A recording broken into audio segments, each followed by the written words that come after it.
Hi అండి, అందరికీ నమస్కారం. నేను మీ లక్ష్మీ గొంట్ల ఛానల్కి స్వాగతం. ఈరోజు నేను మీకు టేస్టీగా పచ్చి కంది గింజలతో కర్రీ ఎలా తయారు చేయాలో చూపిస్తాను. ముందుగా దీనికి ఒక హాఫ్ కిలో కందికాయలు తీసుకోవాలి. వీటిని బాగా వలుచుకొని వాటర్లో వేసి శుభ్రంగా కడిగి ఒక బౌల్లోకి తీసి పెట్టుకోవాలి. చూడండి, వీడియోలో చూపిస్తున్నాను కదా, ఈ విధంగా కంది గింజల్ని వలుచుకొని బౌల్లోకి తీసుకోవాలి. తర్వాత స్టవ్ మీద ఒక కడాయి పెట్టుకోవాలి. అందులో ఒక 2 టేబుల్ స్పూన్స్ ఆయిల్ వేసుకోవాలి. ఆయిల్ హీట్ అయిన తర్వాత ఇందులో కొద్దిగా మినప్పప్పు వేసుకోవాలి. ఇందులోనే కొద్దిగా ఆవాలు మరియు కొద్దిగా జీలకర్ర వేసుకోవాలి, అంటే పోపు దినుసులు వేసుకోవాలి. ఇప్పుడు ఈ పోపును కలుపుకుంటూ వేయించుకోవాలి. ఈ పోపు వేగాక ఇందులో మనము పచ్చిమిర్చి వేసుకోవాలి. చూడండి, పోపును కలుపుకుంటూ వేయించుకోవాలి. ఇప్పుడు ఈ పోపు వేగిపోయింది కదా, ఇందులో 3 పచ్చిమిర్చిని నిలువుగా చీలికలుగా చేసుకొని వేసుకోవాలి. పచ్చిమిర్చి వేసుకున్నాక మళ్ళీ ఒకసారి పోపుని కలుపుకోవాలి. ఇందులోనే సన్నగా కట్ చేసుకున్న ఉల్లిపాయల్ని 1 కప్పు వేసుకోవాలి. అంటే ఒక 2 పెద్ద ఆనియన్స్ని చిన్న చిన్న ముక్కలుగా కట్ చేసుకొని వేసుకోవాలి. ఇందులోనే కొద్దిగా పచ్చి కరివేపాకు కూడా వేసుకొని మళ్ళీ ఒకసారి ఆనియన్స్ మొత్తము వేయించుకోవాలి. ఆనియన్స్ని మరీ ఎక్కువగా వేయించాల్సిన అవసరం లేదండి, కొద్దిగా లైట్గా మగ్గితే సరిపోతాయి. చూడండి, ఇప్పుడు ఆనియన్స్ బాగా మగ్గిపోయాయి. తర్వాత ఇందులో మనము టమాటో ముక్కల్ని వేసుకోవాలి. 2 ఆనియన్స్ని వేసుకున్నాం కదా, ఇందులో 3 టమాటాలను, పెద్ద టమాటాలను తీసుకొని కట్ చేసుకొని వీడియోలో చూపిస్తున్నాను కదా, ఈ సైజులో కట్ చేసుకొని ఇందులో వేసుకోవాలి.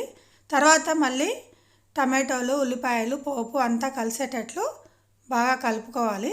టమాటాలు కొద్దిగా మగ్గేంత వరకు ఈ విధంగా కలుపుకుంటూ ఉండాలి. పచ్చి కంది గింజల్లో మనకు ప్రోటీన్ ఎక్కువగా ఉంటుంది కాబట్టి కందికాయలు దొరికినప్పుడు ఈ విధంగా కర్రీస్ చేసుకొని తింటే ఆరోగ్యానికి మంచిది. ఇప్పుడు టమాటాలు మగ్గిపోయాయి కదా, వీటిల్లో మనం వలిచిపెట్టుకున్న పచ్చి కంది గింజలను వేసుకొని మళ్ళీ ఒకసారి ఇవన్నీ కలిసేటట్లు కలుపుకోవాలి.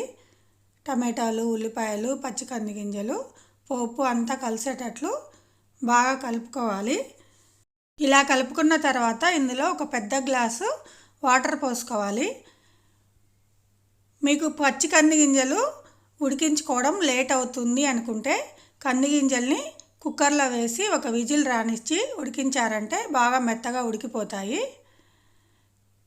ఇప్పుడు వాటర్ పోసాక ఈ కంది గింజలన్నీ మళ్ళీ ఒకసారి బాగా కలుపుకోవాలి.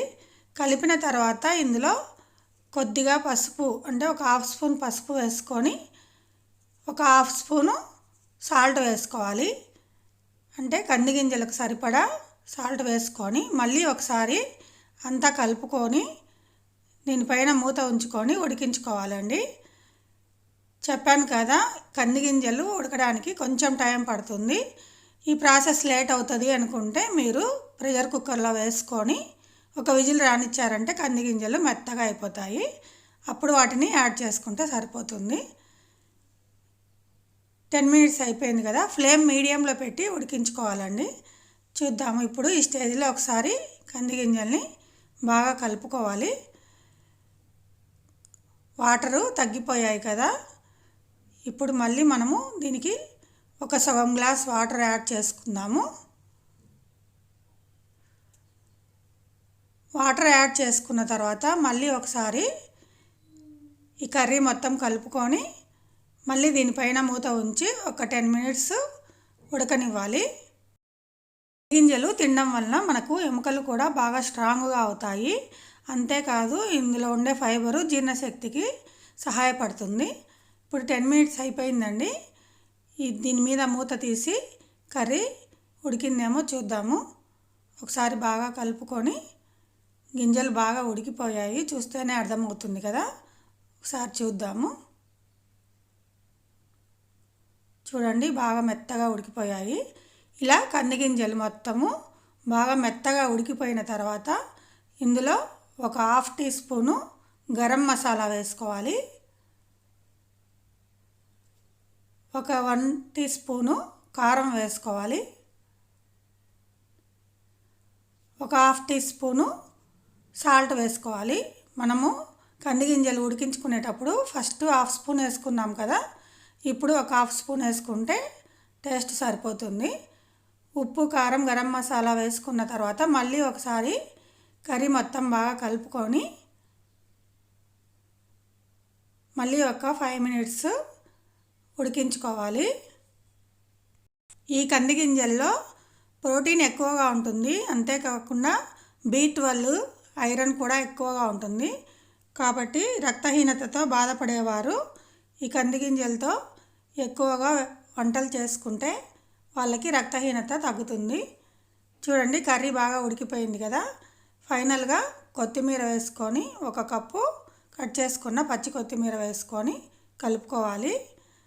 ఈ కర్రీ మీకు ఇంకా ఎక్కువ గ్రేవీగా రావాలంటే ఉడికించుకున్న కంది గింజల్ని ఒక హాఫ్ మిక్సీలో పౌడర్ లాగా వేసుకొని అది గ్రేవీలో కలుపుకుంటే ఇంకా చిక్కగా వస్తుంది. చూడండి, ఉడుకుతుంటేనే గరం మసాలా వేసాం, కొత్తిమీర వేసాం కదా, మంచి ఫ్లేవర్ వస్తుంది. ఇప్పుడు మనకు కర్రీ రెడీ అయిపోయిందండి. ఈ కర్రీని మనము బౌల్లోకి సర్వ్ చేసుకుందాము. చూస్తుంటేనే ఎప్పుడెప్పుడు తిందామా అని ఉంది. మంచి ఫ్లేవరు, చాలా టేస్టీగా ఉంది. మీరు కూడా తప్పకుండా ట్రై చేయండి. ఈ కర్రీ మనకి చపాతీల్లోకి, రోటీల్లోకి, రైస్లోకి చాలా బాగుంటుంది. కందికాయలు మనకు ఎప్పుడూ రావు కదండి, ఓన్లీ వింటర్ సీజన్లోనే వస్తాయి. కాబట్టి లేట్ చేయకుండా త్వరగా కర్రీ చేసుకోండి. ఎలా వచ్చిందో కామెంట్ సెక్షన్లో తెలియజేయండి. అబ్బా, చూడండి, కర్రీ వేడి వేడిగా అస్సలు వాసన గుమ్మాలిస్తుంది. ఎప్పుడెప్పుడు చపాతీ చేసుకొని తినేద్దామా అనిపిస్తుంది. అందుకే ఫాస్ట్గా చపాతీ చేసేసాను. కర్రీ పెట్టుకొని తింటే టేస్ట్ అదిరిపోతుంది. మీరు కూడా తప్పకుండా ట్రై చేయండి.